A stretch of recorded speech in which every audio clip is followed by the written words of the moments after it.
David Mitchell had been a cop for over 20 years. He'd worked his way up from patrol officer to detective, and now he was finally a detective chief. The promotion was great, but it meant moving to a new city and finding a new place to live. After months of house hunting, he and his wife Rachel found the perfect home in a neighborhood called Maple Ridge. It was quiet, clean, and seemed like the kind of place where you could actually relax after a long day of dealing with criminals and paperwork. The house itself was everything they wanted. 3 bedrooms, a nice backyard, and a 2-car garage where David could finally work on his old motorcycle that had been sitting in storage for years. The neighborhood had an HOA, which David wasn't thrilled about, but the rules seemed reasonable enough. Keep your lawn neat, don't paint your house weird colors, and don't throw loud parties at 3 in the morning. Simple stuff that any normal person would do anyway. Moving day was a Saturday in late spring. David and Rachel had hired movers, but David still ended up carrying half the boxes himself because he couldn't just stand around watching other people work. That's when he met her. Patricia Henderson. She came marching across the street like she was on a mission, clipboard in hand, wearing a visor even though it was cloudy outside. "Excuse me," she said, not even introducing herself first. "Are you aware that moving trucks are only permitted to be parked on the street for a maximum of 6 hours? David, sweaty and tired from carrying furniture, gave her a friendly smile. "Oh, hi there. I'm David, just moving in today." He stuck out his hand for a handshake. Patricia didn't take it. She just tapped her clipboard with her pen. 6 hours. Your truck has been here since 8:30 this morning. It's now 2:45. That means you have less than 3 hours and 15 minutes remaining." Rachel appeared at the front door, saw what was happening, and gave David a look that said, "Oh boy, here we go." She'd been a teacher for 15 years and could spot a difficult personality from a mile away. David kept his cool. Years of dealing with angry people had taught him patience. "Thanks for letting me know. We'll make sure we're done in time." He figured this was just an awkward introduction and that once they got to know each other, things would be fine. He was wrong. Over the next few weeks, Patricia showed up at their door at least twice a week. The first time, it was because their trash bins were apparently placed improperly at the curb. David went outside to look, and honestly, they looked exactly like everyone else's trash bins. But Patricia had her measuring tape out, showing him that the bins were 3 inches past some invisible property line that only she seemed to know about. "The HOA guidelines are very clear," she said, adjusting her visor. "Bins must remain on your property until collection time." David moved the bins 3 inches. It seemed easier than arguing. Then it was the lawn. David had mowed it on Saturday morning, and it looked perfectly fine. But on Sunday afternoon, there was Patricia again, this time with actual measurement tools. She claimed his grass was 7/8 of an inch too tall according to HOA standards. "The maximum height is 3 inches, she explained, as if she were teaching a child. "Yours is 3 7/8 inches in several spots." David had investigated murders. He'd tracked down stolen cars. He'd interviewed hundreds of suspects and witnesses. But never in his entire career had he met someone who measured grass height with this level of precision. Still, he mowed the lawn again, taking off another ½ inch just to keep the peace. Rachel was less patient. "This woman is insane," she said one evening after Patricia had left another note on their door about their mailbox being a 1/4 inch too far forward from the curb. "She has nothing better to do than harass us." "She'll get tired of it eventually," David said. "People like this usually do once they realize we're following all the actual rules." But Patricia didn't get tired. If anything, she seemed to be getting more energized. The complaints became more frequent and more creative. Their welcome mat was the wrong color scheme for the neighborhood aesthetic. The wreath on their door was too large. Their car was parked at a slight angle in their own driveway, which somehow bothered her. David started to recognize the pattern. He'd seen it before in his work. Some people just needed to feel like they had control over something. And for Patricia, that something was apparently every single detail of the neighborhood. She wasn't just enforcing rules, she was making up new ones. The real trouble started when David began parking his work car in the driveway. It was an unmarked police vehicle, just a regular-looking sedan, but it had government plates. David parked it there on his days off because, well, it was his car in his driveway. Seemed straightforward enough. Not to Patricia. She knocked on the door on a Tuesday morning, clipboard ready. That vehicle, she said, pointing at his car like it was radioactive. It's a commercial vehicle. Commercial vehicles are prohibited from being parked in residential driveways according to HOA regulations. David had dealt with difficult people before, but this was getting ridiculous. It's not a commercial vehicle. It's a government vehicle. I'm a police officer. The HOA rules specifically exempt government vehicles. He even pulled out his copy of the HOA guidelines and showed her the exact paragraph. It was right there in black and white. Emergency services, government employees, and military personnel were exempt from the commercial vehicle restrictions. Patricia's face turned red. That clause is outdated. We're working on revising it. In the meantime, I expect you to park that vehicle elsewhere. The clause isn't outdated until it's officially changed, David said calmly. Until then, I'm following the current rules. She didn't like that answer. Not one bit. She marched back to her house, and David knew this wasn't over. He'd seen that look before on the faces of people who were used to getting their way and didn't handle rejection well. Sure enough, the emails started. Patricia sent messages to the entire HOA board, copying half the neighborhood, demanding emergency meetings to discuss David Mitchell's ongoing violations of community standards. David received copies of all of them because she CC'd him on every single email, probably hoping to intimidate him. The emails were something else. She had photos, dozens of them, pictures of his car at different angles, photos of his trash bins from various distances, time-stamped images of his lawn at different times of day. She'd even taken pictures of the water spots on his driveway after he'd washed his car, claiming they were environmental hazards. Rachel wanted to fight back. We should report her for harassment. This is stalking, David. She's literally photographing our house every single day. David understood her frustration, but he also knew that escalating the situation wouldn't help. Let's just keep doing what we're doing. We're not breaking any rules. She'll either give up or the HOA board will get tired of her complaints. But Patricia wasn't giving up. If anything, she was just getting started. David could see her watching their house from her window sometimes. She'd started timing things when they left, when they came home, when they turned their lights off at night. It was bizarre behavior, but David had seen worse in his career. He figured she was just a bored person with too much time on her hands.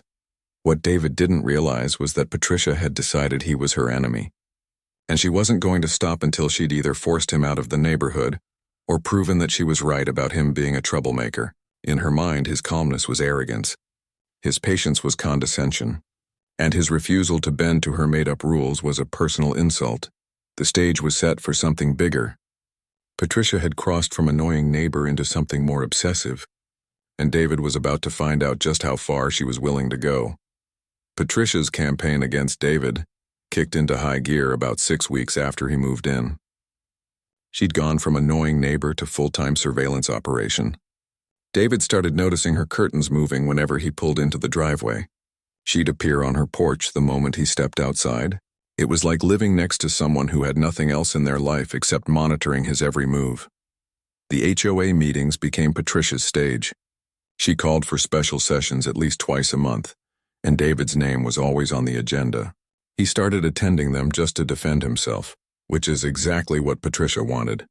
She'd stand up with her folders full of printed photos and spreadsheets, presenting her case like she was a prosecutor at trial.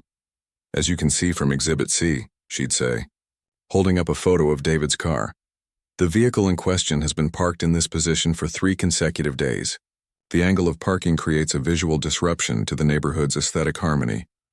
David would calmly respond that there was no rule about parking angles in driveways. The other HOA board members would nod tiredly, clearly exhausted by these meetings. But Patricia had somehow gathered a small group of supporters. There were 3 other residents who seemed to enjoy the drama, and they'd back up whatever Patricia said, even when it made no sense. One of them was an older guy named Frank who lived alone and apparently had nothing better to do than join Patricia's crusade. The other 2 were a couple who'd lived in the neighborhood for 20 years and treated it like their personal kingdom. Together, they formed a little committee of complaints with Patricia as their leader. Most of the other neighbors, though, they were embarrassed by the whole thing. David could tell. They'd avoid eye contact during meetings or shake their heads when Patricia wasn't looking. A few even apologized to him privately. "Don't mind Patricia," one neighbor said. She does this to everyone new. Just wait it out. But David was starting to wonder if waiting it out was going to work. Patricia seemed to have unlimited energy for this. Where normal people had hobbies or jobs or families to focus on, Patricia had made David her full-time project. Things got worse when David decided to plant a vegetable garden in his backyard. Rachel loved gardening, and they'd always wanted fresh tomatoes and herbs. It was a small garden, maybe 10 by 10 feet, right against the back fence. You couldn't even see it from the street. But Patricia's house was positioned just right so she could see into David's backyard from her second-floor window. The complaint came within 24 hours. David was getting used to finding envelopes taped to his front door, but this one was special. Patricia had typed up a formal violation notice, complete with reference codes she'd apparently made up herself. Vegetable gardens constitute agricultural activity and are prohibited in residential zones per HOA aesthetic standards, the letter read. You have 72 hours to remove the garden or face escalating fines. David actually laughed when he read it. Agricultural activity. They'd planted 6 tomato plants and some basil. But he wasn't laughing for long because Rachel was fed up. That's it, she said. I'm done playing nice. We're filing a harassment complaint against her. David understood how she felt, but he also knew that would just make things worse. Let me handle this the right way, he said. He went to the HOA board and showed them the documentation. Before planting the garden, he'd actually submitted a request and gotten written approval from the board. It was all by the book. The board president, a tired-looking woman named Helen who clearly regretted ever taking the position, apologized and told David to ignore Patricia's letter. But that wasn't enough for Patricia. When she found out the board had sided with David, she doubled down. She started measuring things. Actually measuring them. She bought one of those laser distance measurers and would stand in her yard, pointing it at David's house, the height of his mailbox post, the distance between his house number and the door, the width of his driveway. David came home from work one evening to find Patricia in his yard. Not near his yard, in it. She was measuring the distance from his house to the property line, muttering to herself and writing in a notebook. Rachel saw her from the kitchen window and went outside immediately. What are you doing in our yard? Rachel asked, not bothering to hide her anger. Patricia didn't even look embarrassed. Verifying property boundaries. There's reason to believe your garden may be encroaching on HOA common space. Get off our property, Rachel said. Now. Patricia huffed but left, making a big show of noting the time in her notebook, probably planning to complain about Rachel's hostile attitude at the next meeting. David knew he should probably do something more official at this point, but he'd spent 20 years in law enforcement dealing with difficult people. He knew that sometimes you had to let these situations play out. Patricia hadn't actually done anything illegal yet, just incredibly annoying, and David believed in giving people rope to hang themselves with. Eventually, she'd cross a line that even her supporters couldn't defend. That moment came sooner than he expected. David had ordered a security camera for the front door. Not because of Patricia, actually, but because packages had been going missing from several houses in the neighborhood. Someone was driving through and grabbing boxes off porches. David figured a camera would solve that problem, and it was something he'd been meaning to install anyway. The camera was small and simple. It pointed at his front door and maybe captured a bit of the driveway. That was it. You couldn't see the neighbors' houses. You couldn't see the street. Just his door and his property. He installed it on a Sunday afternoon, spending maybe 20 minutes getting it mounted and connected to his phone. Patricia appeared before he'd even finished. She must have been watching from her window, waiting for something new to complain about. That camera is illegal, she announced. David was on a ladder, finishing the installation. No, it's not. It's on my property, pointing at my property. It's an invasion of privacy.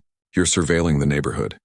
David climbed down from the ladder and showed her his phone where the camera feed was displaying. See, it shows my door. That's all. No neighbors, no street. Just my house. I don't consent to being recorded, Patricia said, crossing her arms. You're not being recorded. You're not in the frame unless you're standing on my porch. But Patricia had already made up her mind. She went home and came back an hour later with another one of her formal letters. This one was even more elaborate than the others.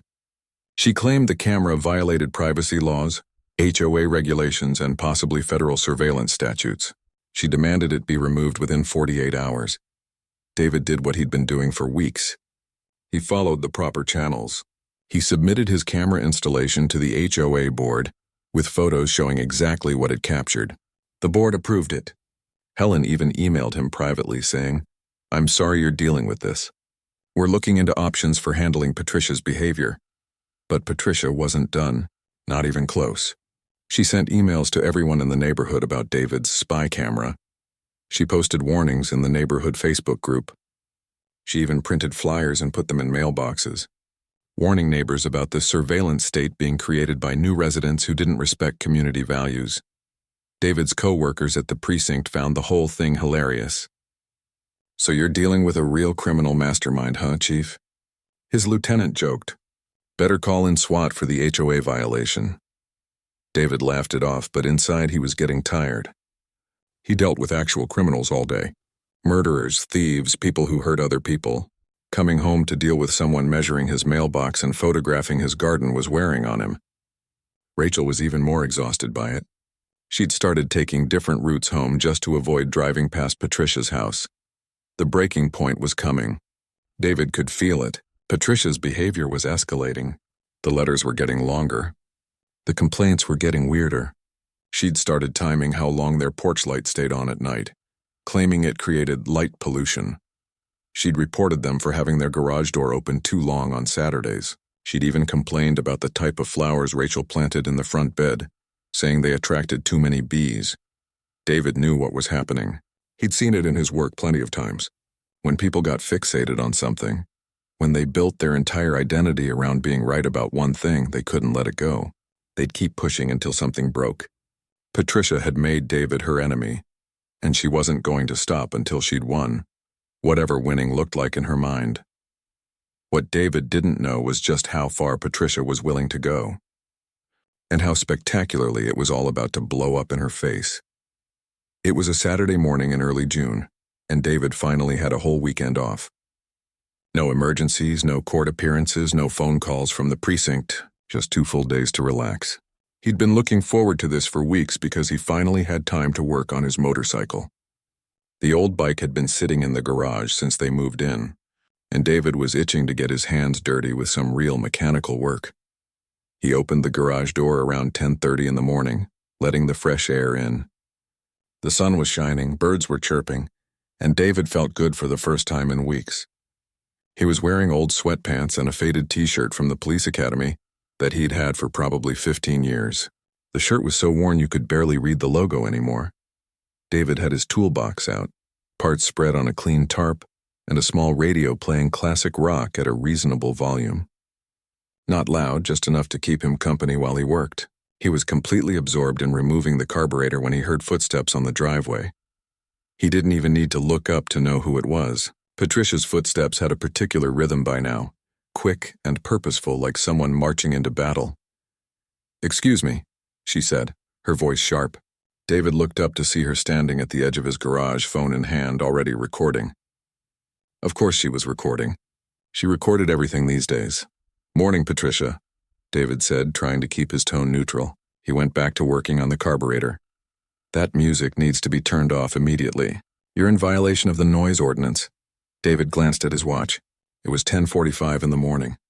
He looked at the radio, which was barely audible from where Patricia was standing. "The noise ordinance doesn't apply until 10 at night, and this isn't loud enough to violate anything, even if it was evening.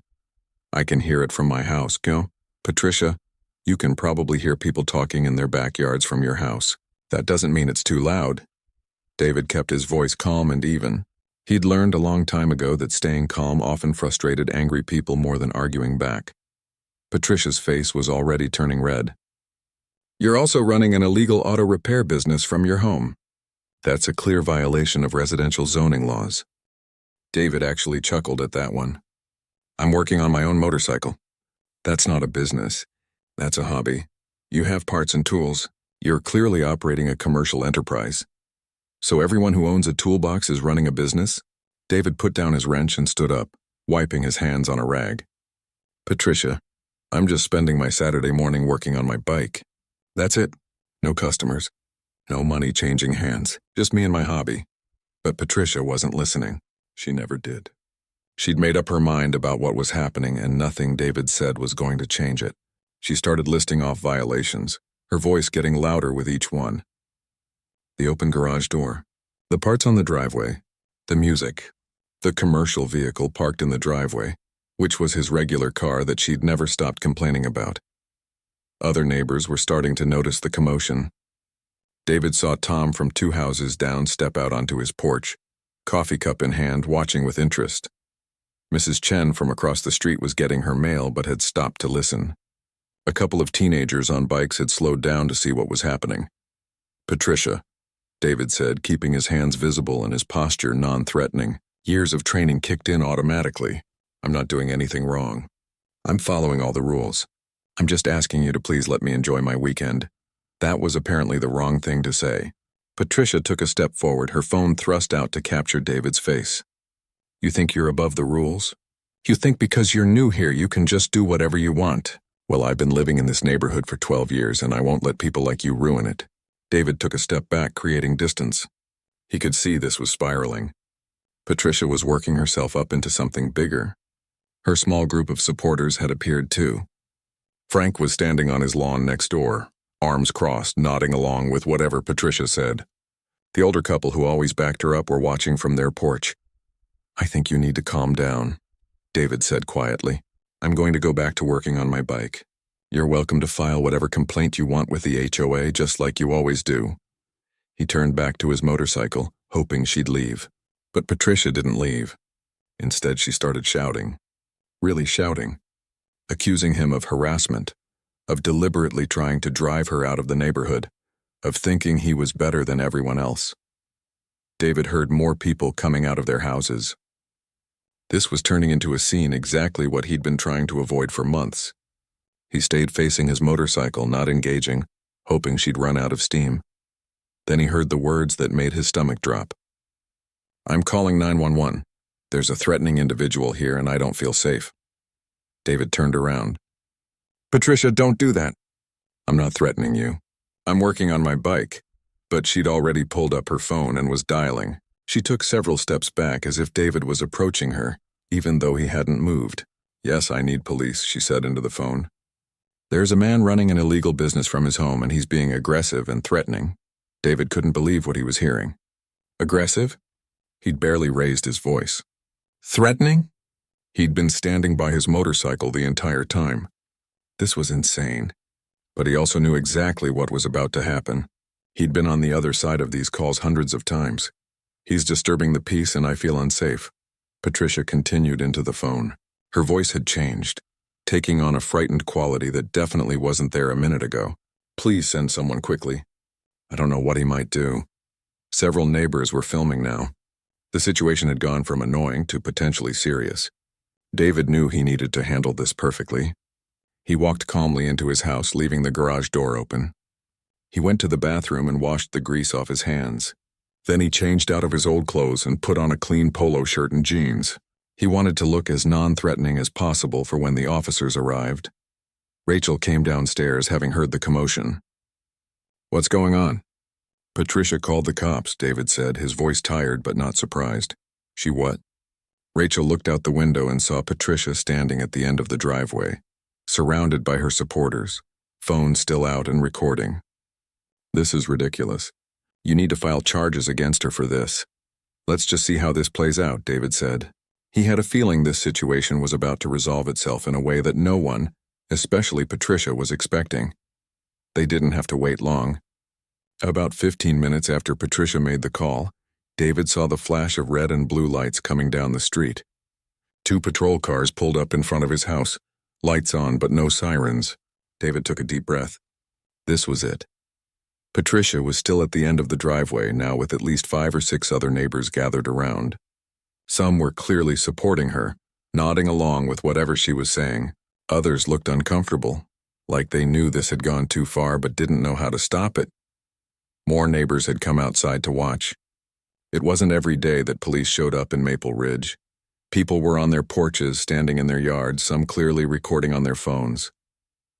The whole neighborhood was getting a show. David walked calmly to his front door and stepped outside. He kept his hands relaxed at his sides, visible and non-threatening. The patrol car doors opened, and 2 officers stepped out. David watched their faces, waiting for the moment of recognition. This was going to be interesting. The first officer, a younger guy David recognized from the precinct, stepped forward. His eyes went from David's house to David himself. Then his expression changed completely. His eyes went wide, his posture straightened up automatically, and David saw him mouth a word that didn't quite come out. The second officer, stepping around from the passenger side, had the exact same reaction. Patricia, still talking and waving her phone, didn't notice. She was too busy building her case, explaining to anyone who would listen about all of David's violations and how threatening he'd been. She was in her element, finally having the official response she'd been pushing for. David just stood there, calm and patient, waiting to see how long it would take Patricia to realize something was very, very wrong with her plan. Officer Kevin Brooks stepped out of the patrol car and his whole body language changed the second he got a clear look at David. His eyes went wide, his back straightened, and he actually stopped mid-step. His partner, Officer Lisa Chen, came around from the other side of the car and had the same reaction. She looked at David, then at the house, then back at David like she was trying to make sure she was seeing things correctly. "Chief Thompson," Kevin said, and his voice cracked a little on the word chief. He was young, maybe late 20s, and David remembered him from a training session a few months back. Good kid, eager to learn, always respectful. David gave him a small smile. "Morning, Brooks." "Officer Chen." He nodded to both of them, keeping his hands visible and his posture relaxed. "I believe someone called about a disturbance." Patricia, who'd been in the middle of explaining something to Frank, stopped talking. She looked at David, then at the officers, then back at David. "Chief?" "What do you mean, Chief?" But Kevin was already walking toward David, and the way he moved made it clear this wasn't a typical call anymore. Lisa stayed by the car for a moment, and David could see her trying not to smile. This was probably the strangest call she'd been on in a while. "Sir, can you tell us what's going on here?" Kevin asked, and his tone was completely different from how officers usually talked at domestic disturbance calls. He was speaking to David the way you'd speak to your boss, because that's exactly what David was. Patricia pushed forward, her phone still recording. "Wait, what's happening?" "Officers, this man has been threatening me. He's running an illegal business." "Ma'am, please step back," Lisa said, finally moving forward. Her voice was professional but firm. "We need to speak with the homeowner first." David could see the confusion spreading across Patricia's face. This wasn't going how she'd expected. The other neighbors were picking up on it too. Tom from down the street had moved closer, clearly interested in what was happening. Mrs. Chen was standing at the edge of her yard, not even pretending to check her mail anymore. "There's no disturbance," David said calmly. "I was working on my motorcycle in my garage." The music was at a reasonable volume, well within acceptable levels for a Saturday morning. No laws were broken, no ordinances violated. Kevin nodded, pulling out his notepad more out of habit than necessity. "Can you walk us through what happened, sir?" David explained the situation in the same calm, factual tone he'd use for any report. He'd been working on his bike. Patricia had come over and demanded he turn off his radio. He'd explained that he wasn't violating any noise ordinances.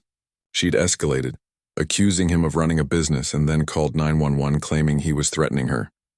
"Did you at any point threaten or approach Ms. Henderson?" Lisa asked, and David could tell she was asking for the record, not because she actually thought he'd done anything wrong. "No. I stayed by my motorcycle the entire time. I never raised my voice, never made any threatening gestures.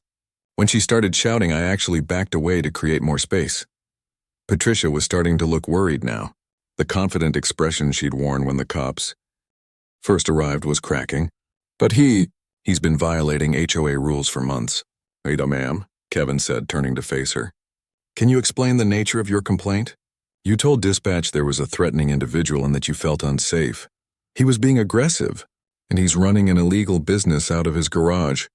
Lisa walked over to the garage, looked at the motorcycle, the tools, the parts laid out neatly on a tarp. "This appears to be personal vehicle maintenance," she said.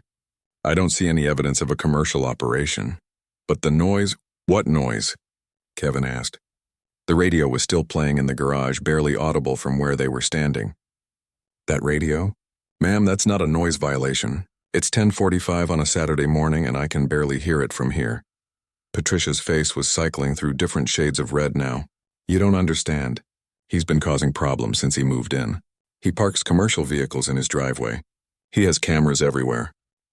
Ma'am, David said, speaking up for the first time since explaining his side. I'd like to clarify something. I'm Detective Chief David Thompson. I run the detective division for the Metro Police Department. He gestured to Kevin and Lisa. These officers work in the same department I oversee. The silence that followed was deafening. You could hear a pin drop. Patricia's mouth opened and closed a few times, but no sound came out. Her phone, still recording, slowly lowered to her side. Frank, who'd been standing supportively next to Patricia, suddenly found something very interesting to look at on his own lawn. The older couple on their porch had gone completely still. The other neighbors, the ones who'd been recording, were definitely still recording now, because this had just gotten a whole lot more interesting. You're... What? Patricia finally managed to say. I'm a police detective. Chief of detectives, actually. That commercial vehicle you've been complaining about for months? It's an unmarked police car. The cameras you said were illegal? They're pointed at my own property, which is completely legal. And this morning I was working on my personal motorcycle in my own garage on my day off. Kevin had to turn away briefly, and David could see his shoulders shaking. He was trying not to laugh. Lisa was maintaining her professional composure better, but even she had a slight smile tugging at her lips. Patricia looked like she'd been hit with a bucket of cold water. But you said... You never said you were... I tried to tell you several times, David said, and his voice was gentle now, not angry. Every time you came over with a complaint, I explained that my vehicle was a government vehicle, that I was a police officer. You never asked what kind of officer or what rank. You just kept insisting I was breaking rules. Rachel had come out onto the porch now, arms crossed, watching the whole thing unfold. She wasn't smiling, but David could see the satisfaction in her eyes. She'd wanted to do something about Patricia's harassment for months, and now it was resolving itself without them having to lift a finger. Lisa pulled out her own notepad. Ma'am, I need to inform you that filing a false police report is a serious offense. You called 911 and claimed there was a threatening individual and that you felt unsafe. Based on what we've observed, that claim appears to be false. The color drained from Patricia's face. False? I didn't... I mean, did Chief Thompson threaten you in any way? Kevin asked. Well, no, but did he approach you aggressively? Not exactly, but did he do anything that would cause a reasonable person to fear for their safety? Patricia didn't answer. She couldn't because the truth was that David hadn't done anything wrong and everyone there knew it. The neighbors who'd been filming had captured the whole thing. Her own recording would show that David had stayed calm and never threatened her. More neighbors had gathered now. The word was spreading. People were coming out of their houses, drawn by the police cars and the growing crowd. David could see them whispering to each other, getting caught up on what was happening. Some of them looked shocked. Others looked like they were trying not to laugh. A few looked sympathetic toward Patricia, but not many. Mrs. Chen walked over, and David was surprised when she spoke up. Officer, I've been watching this situation for months. That woman, she pointed at Patricia, has been harassing David and his wife since the day they moved in. She's at their house constantly. She takes pictures of their property. She measures things in their yard. Today was just the worst of it. Several other neighbors nodded. Tom from down the street added. She called an HOA meeting about his grass being too long. His grass? It looked fine to everyone else?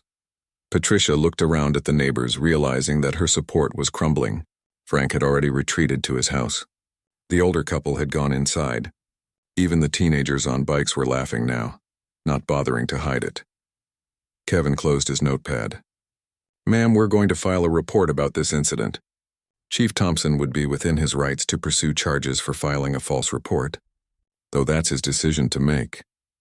All eyes turned to David. Patricia looked at him with an expression that mixed fear, embarrassment, and something that might have been the first glimmer of understanding about what she'd actually done. She'd called the police on the chief of police. She'd filed a false report about one of the highest-ranking law enforcement officers in the region. And she'd done it all in front of half the neighborhood with multiple people recording. David took a deep breath. He could press charges. He'd have every right to, but looking at Patricia now, seeing her standing there humiliated in front of everyone, he knew that wasn't necessary. Sometimes the natural consequences of someone's actions were punishment enough. David looked at Patricia standing there in front of half the neighborhood, her phone hanging limply at her side, and made his decision. "I'm not going to press charges," he said quietly. "Just file the standard report documenting what happened here today." "That'll be enough," Kevin nodded, clearly relieved. Filing charges against a civilian for calling the cops on the chief of police would have been a paperwork nightmare, even if it was completely justified. "Yes, sir. We'll get the report filed this afternoon." Patricia looked like she wanted to say something, maybe apologize or defend herself, but nothing came out. She just stood there, and for the first time since David had met her, she looked small. Not physically, but in the way people look when they realize they've made a huge mistake and everyone knows about it. Lisa walked back to the patrol car and started writing up the incident report. Kevin stayed for a few more minutes asking standard questions for the record, but everyone knew this was basically over. Before they left, Kevin spoke quietly to David. "Sir, I'm sorry you had to deal with this on your day off." David shrugged. "It's fine, Brooks. Not your fault. You responded appropriately to the call." After the patrol cars pulled away, Patricia didn't move for a long moment. The crowd of neighbors was starting to break up, people heading back to their houses, though David could see them looking back and talking among themselves. This story was going to spread through the neighborhood like wildfire. Finally, Patricia turned and walked back to her house without saying a word. Frank was long gone. The older couple had disappeared. All her supporters had vanished the second things went wrong. She was alone and everyone had seen it. Rachel came down from the porch and stood next to David. "You should have pressed charges," she said, but there wasn't much heat in it. She knew why he hadn't. "She's humiliated enough," David said, "and honestly, the report on file is probably going to cause her more problems than criminal charges would have." He was right about that. By Sunday evening, everyone in Maple Ridge knew the story, and because this was the modern age, several people had posted their videos online. The neighborhood Facebook group was going crazy. People who'd been harassed by Patricia for years were finally speaking up, sharing their own stories. The HOA board was getting flooded with complaints, not about David, but about Patricia. Helen, the HOA president, called David on Monday morning. "I owe you an apology," she said. "We should have dealt with Patricia's behavior months ago. We kept hoping she'd calm down, but clearly that didn't work." "I appreciate that," David said, "but I'm more interested in making sure this doesn't happen to the next person who moves in." Helen liked that idea. The HOA called an emergency meeting for Tuesday night, and this time it wasn't about David's grass or his car, or any of Patricia's usual complaints. This time it was about Patricia herself. The meeting room was packed. David had never seen so many people show up to an HOA meeting before. Patricia was there sitting in the back corner looking like she wanted to disappear into the wall. She didn't bring any of her folders or her camera or her measuring tape. She just sat there quietly. Helen stood at the front of the room and got straight to the point. "We're here to address a pattern of harassment that's been affecting multiple residents. Over the past few months, we've received numerous complaints about one individual targeting neighbors with frivolous violations, trespassing on private property, and creating a hostile environment." She didn't say Patricia's name, but she didn't have to. Everyone knew who she was talking about. One by one, neighbors stood up and shared their experiences. Mrs. Chen talked about Patricia measuring her fence and claiming it was 2 inches too tall. Tom described how Patricia had tried to fine him for having his trash bins visible from the street on a non-collection day. A young couple who lived on the next street over talked about Patricia photographing their kids playing in their own backyard, claiming they were making too much noise. David sat quietly through it all. He didn't need to add his story. Everyone already knew it. Rachel sat next to him, and at one point she squeezed his hand. This was what needed to happen.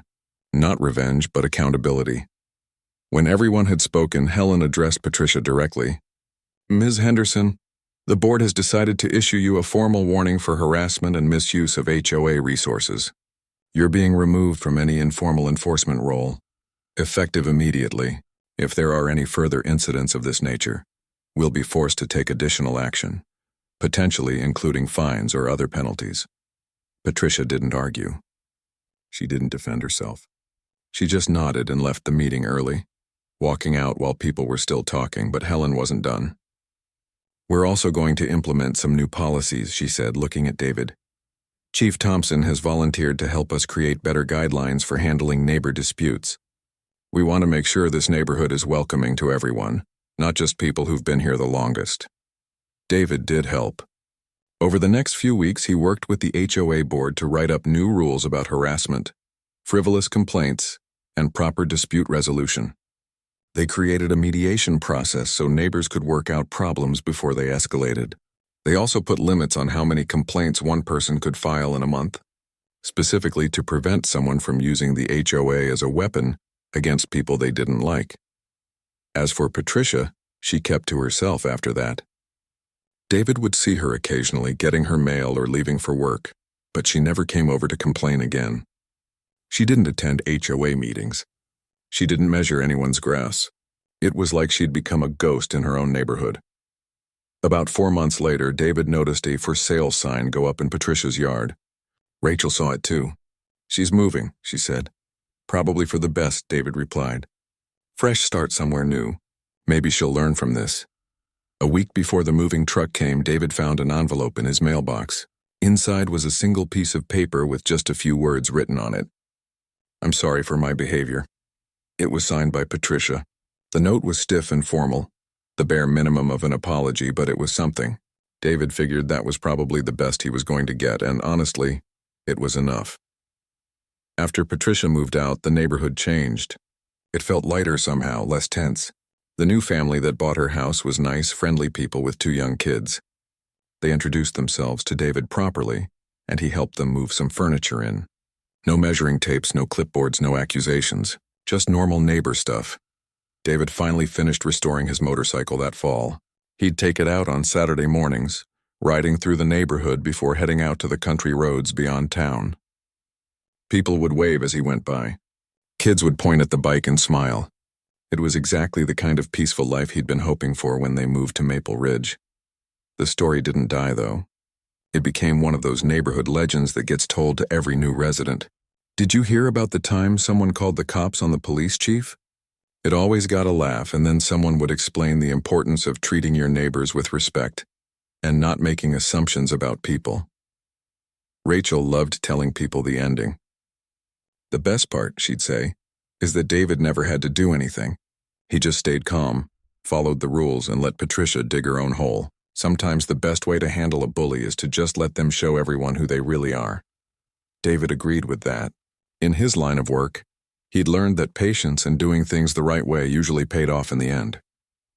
He could have escalated things with Patricia months earlier. He could have used his position to intimidate her or make her life difficult. But he hadn't, and that made the resolution even better when it finally came. The security camera was still on his front porch. The vegetable garden was still in his backyard, producing tomatoes and peppers and herbs. His car, his regular unmarked police car, was still parked in the driveway. All the things Patricia had complained about for months were still there. But now nobody cared because everyone understood they'd never been problems in the first place. Sometimes David would sit on his front porch in the evening, watching the neighborhood go by and think about the whole situation. It was wild to him that someone had actually called the police on him, the chief of police, over a motorcycle and a radio playing classic rock. But it had happened, and in a weird way he was glad it had. It taught the whole neighborhood an important lesson about assumptions, about respect, and about what happens when you let anger and control drive your actions. And on those quiet evenings, with Rachel beside him and the peaceful sounds of the neighborhood all around, David felt exactly like he'd hoped to feel when they first moved in. He was home.